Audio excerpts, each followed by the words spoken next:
We're going to look at another video rental situation and try to determine if it's proportional or not just by looking at the table.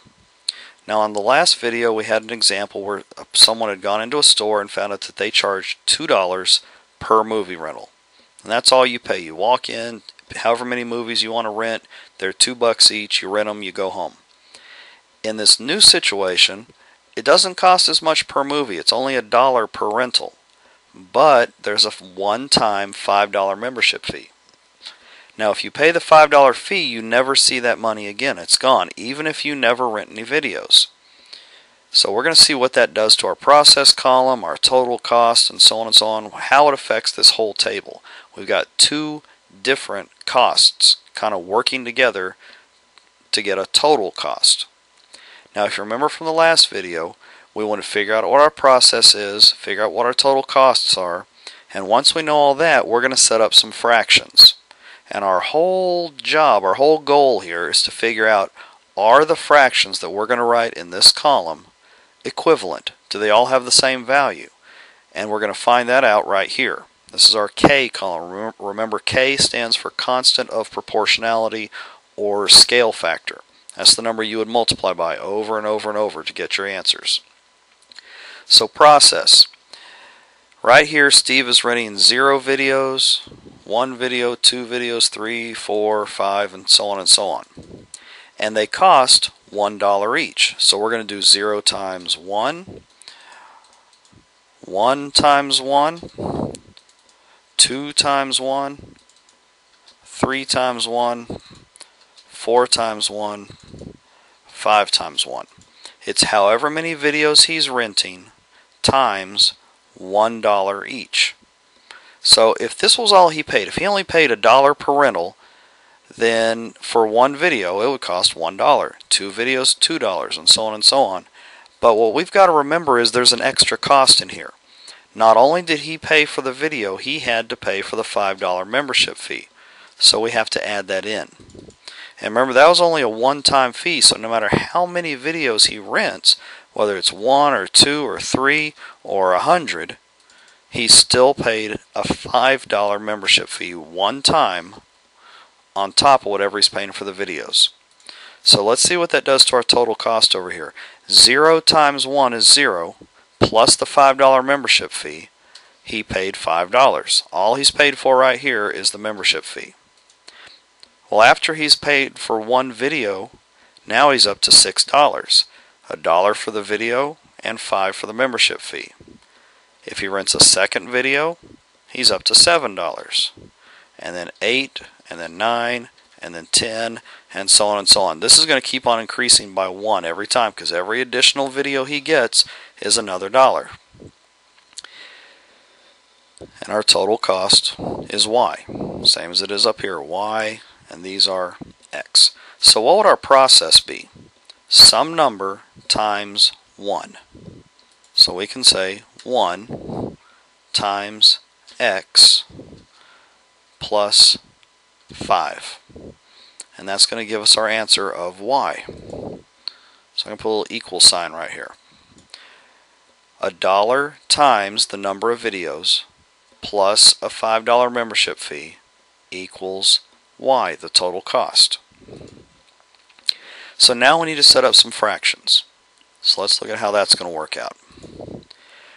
Remember, we take our Y value, total cost, and make it a numerator. So in this case, our total cost is 5. It goes on the top of our fraction. Our denominator is 0 because that's our X value, the number of videos. And just like in the last video, keep in mind, you cannot have a denominator of 0. So this one particular box, we're not really going to worry about it. It doesn't do anything, it doesn't help us, doesn't hurt us. It's just kind of there. We're going to skip over it. This is the first one that really matters because it does not have 0 for a denominator. So 6 over 1, 7 over 2, I'm taking my Y value and putting it on top of my X value. 8 over 3, 9 over 4, and 10 over 5. And down here at the bottom we're going to call it Y over x, same as it was up here at top. Alright, let's see, do we have a constant of proportionality? Remember, that's what K stands for. We're going to do some division here. We're going to do 6 divided by 1, we're going to do 7 divided by 2, 8 divided by 3, and so on and so on. And what we're hoping is that we're going to get the same answer over here. Because if we get the same answer, that means these are equivalent fractions. They're all equal and they have the same value. If they're not equal, if we don't get the same answer every time, then we don't have equivalent fractions. So let's see what we get. So now let's go ahead and do the division. We're going to take each one of these fractions, divide the numerator by the denominator, and see what answers we get right over here. If we get the same answer every time, then that means we have a set of equivalent fractions, which means this is a proportion. If we get a different answer each time, then these are not equivalent fractions, and this is not a proportion. So here we go, let's see what we get. 6 divided by 1, 6. Now like I just said, we want the rest of these to be the same answer. These should all be 6 if this is a proportion. If we get any other answers than 6 here, then this is not a proportion. So let's see what we get for this next one. 7 divided by 2. Oh, not 6. So that tells me already this cannot be a proportion because we did not get the same answer for both of these. Let's keep going just to make sure that's right. 8 divided by 3, 2.7. That is not the same as our previous answer, so it's definitely looking like this is non-proportional.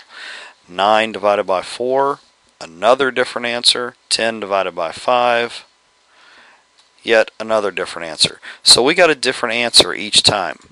So if this fraction is equal to 6, and this fraction is equal to 2, is there any way these two fractions are equal to each other? No.